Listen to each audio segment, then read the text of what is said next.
Alright, I'm going to show you guys how to change out the amber tail light lens to a smoked lens. So what you want to do is you want to feel around, and you're going to try to find, there's going to be a small little section, look underneath there.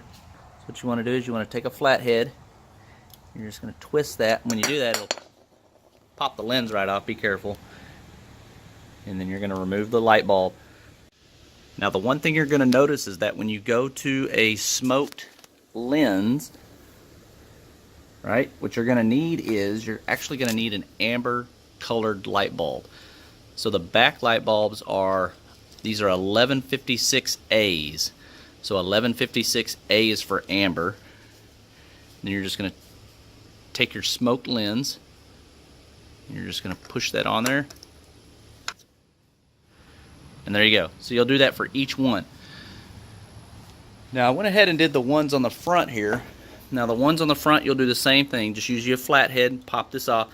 But the ones on the front are going to stay on while the motorcycle is running, because these are your running lights. And these light bulbs are actually going to be 1157As. And the 1157s have a dual filament. So 1157 on the front, 1156 on the back.